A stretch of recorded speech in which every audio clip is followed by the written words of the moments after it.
bapak ketika beliau sujud itu turun hujan yang begitu besar sampai pipinya Rasulullah rendam air.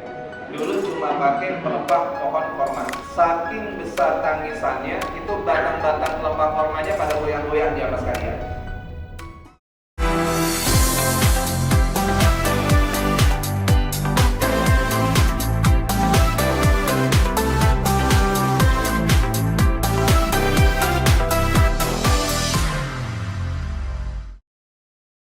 Alhamdulillah, jamaah sekalian, kita bersyukur kepada Allah Subhanahu wa taala yang menghadirkan di sore ini di masjid yang begitu indah. Kalau kata Rasulullah dalam hadisnya, khairul biqa masajidullah. Sebaik-baiknya tempat di muka bumi ini adalah masjid-masjidnya Allah Subhanahu wa taala. Tempat yang baik di muka bumi ini adalah masjid. Makanya ketika kita hadir di masjid, hati kita tenang, berapa banyak rahmat yang turun yang menghujani hati kita semuanya. Untayan kalimat indah kita sampaikan teruntuk baginda kita Nabi besar Muhammad SAW. Beliaulah yang nanti di pada masyarakat kelak akan memberikan syafaat bagi umatnya, khususnya bagi yang melakukan dosa-dosa besar. Makanya mudah-mudahan dengan kita hadir di sini, Nabi bergembira kepada kita semuanya. Amin ya rabbal alamin. Sebagaimana tadi Ibu yang dikatakan oleh orang tua kami, ya Anda Bapak Imam Sujarwo, bagaimana di bulan Ramadan ini kita semuanya menjadi orang-orang yang baik. Karena apa yang beliau katakan sangat benar sekali. Rangkaian ibadah kita Ibu dari awal Ramadan sampai nanti menjelang takbiran di malam Raya Idul Fitri, itu semuanya mengajarkan kita biar menjadi orang yang mempunyai perilaku yang baik. Nah, kalau orang mempunyai perilaku yang baik, berarti orang tersebut adalah orang yang bertakwa.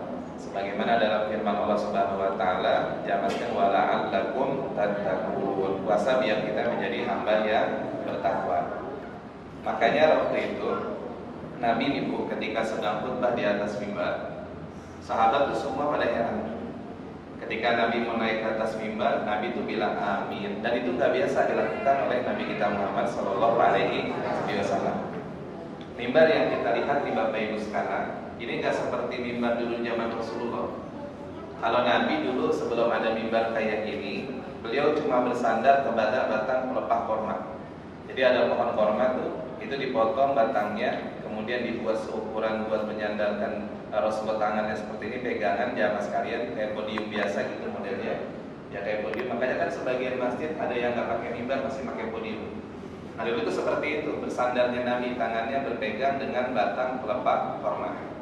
Oleh karena itu ada satu keterangan hadis, ada namanya kalau di dalam kitab hadis itu hadis hadinul jiz'i, hadis di mana merintingnya batang pelepah korma.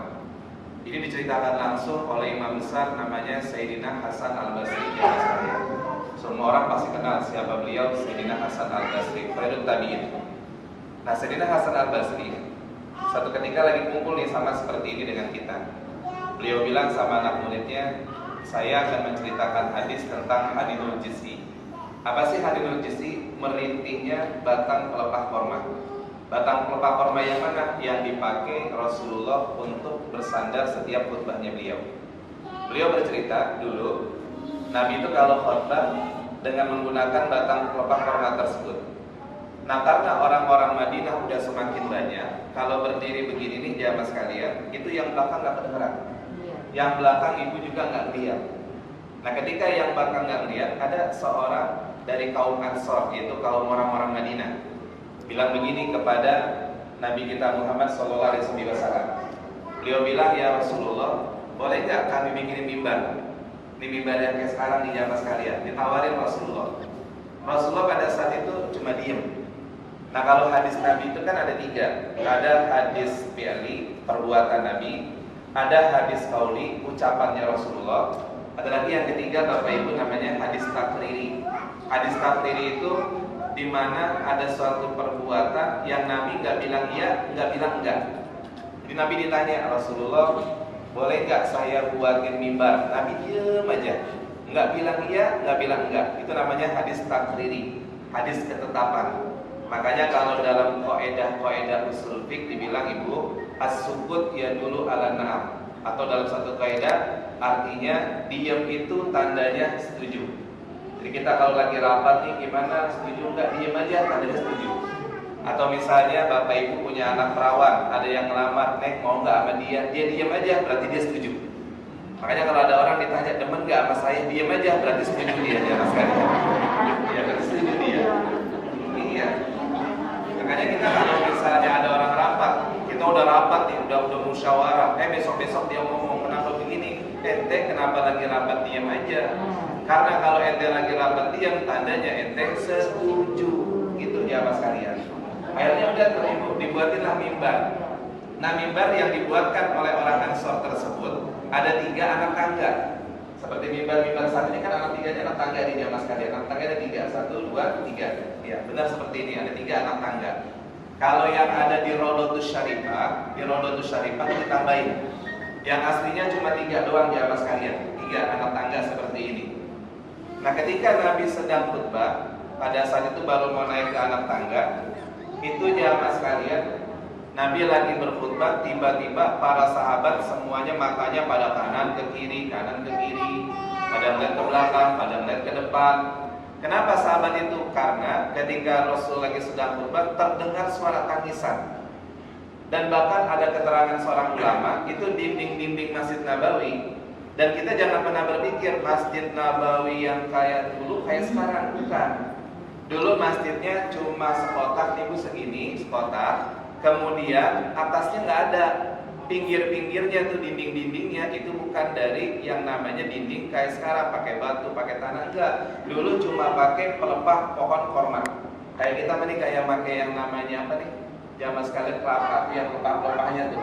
Ya edeng-edengannya gitu ibu semuanya.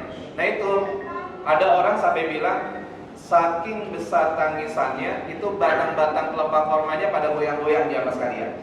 Makanya waktu Rasulullah SAW di malam 27 Rajab itu bapak ketika beliau sujud itu turun hujan yang begitu besar sampai pipinya Rasulullah rendam air.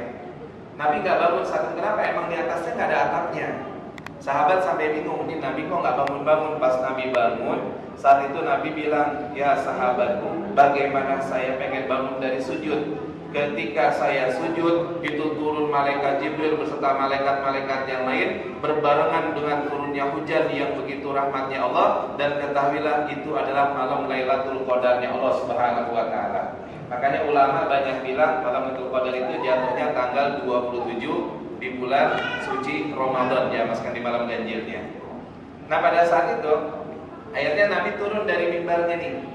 Kenapa jamaah sekalian? Karena semua mata para sahabat yang nyari dari mana suara tangisan, ternyata tangisannya itu dari batang pelepah korma yang suka dipakai Nabi buat sandaran. Ya adanya jaraknya di mana? Nih kalau mimbarnya Nabi jaraknya cuma 8 langkah. Itu depan situ jamaah sekalian. 8 langkah kan cuma segitu doang tuh. Itu jaraknya 8 langkah. Ini kisahnya dari Sayyidina Hasan Al-Basri. Cuma jarak 8 langkah, Nabi turun, langsung Rasulullah meluk batang pelepah korma sampai sahabat semuanya pada meneteskan air mata. Kenapa? Seperti seorang ibu memeluk anak yang lagi nangis. Itu batang pelepah dipeluk jamaah sekalian. Sampai Nabi bilang begini sama batang pelepah korma.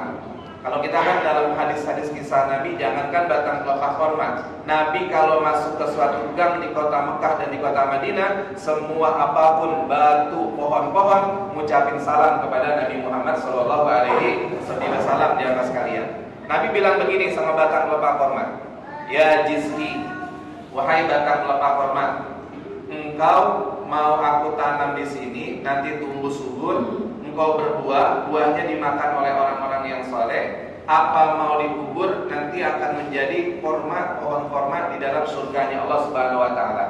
Apa dengan izin Allah pohon korma itu bisa bicara? Ya Rasulullah, saya lebih memilih menjadi pohon korma nanti di dalam surganya Allah Subhanahu Wa Taala.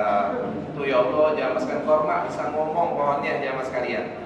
Makanya ada dalam satu keterangan hadis begini. Innallaha ahaba man ahabat tamar.